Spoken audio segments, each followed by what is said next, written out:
ವಿಶಿಷ್ಟವಾಗದೆ ವಿಶ್ವಾತ್ಮಕವಾಗುವುದು ಸುಳ್ಳಾಗ್ತದೆ. ವಿಶಿಷ್ಟವಾಗುವ ಮೂಲಕವೇ ವಿಶ್ವಾತ್ಮಕವಾಗುವುದು ತುಂಬಾ ಕಷ್ಟದ ಹಾದಿ.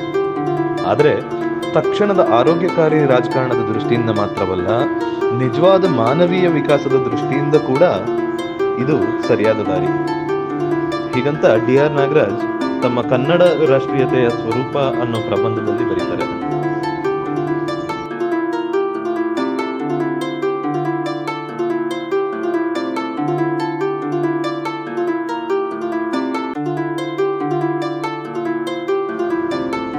ನಮ್ಮ ದೇಶದಲ್ಲಿ ರಾಷ್ಟ್ರೀಯತೆಗೆ 4 ಮೂಲ ಸ್ತಂಭಗಳನ್ನು ಕ್ರಿಯಾತ್ಮಕವಾಗಿ ರಚಿಸಿಕೊಳ್ಬೇಕಾದ ಅನಿವಾರ್ಯತೆ ಇದೆ.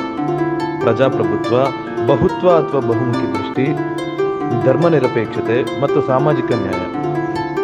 ಇವುಗಳಲ್ಲಿ ಯಾವೊಂದು ಅಂಶವೂ ಹೆಚ್ಚು ಮುಖ್ಯ ಅಥವಾ ಅಮುಖ್ಯವಲ್ಲ. 4 ಸ್ತಂಭಗಳು ಅಲುಗಾಡುತ್ತಿರುವ ಸಂದರ್ಭ ಇಂದಿನದಾಗಿದೆ ಎಂಬುದು ಆತಂಕಕಾರಿ ಸಂಗತಿ. ಜಿ. ರಾಮಕೃಷ್ಣ.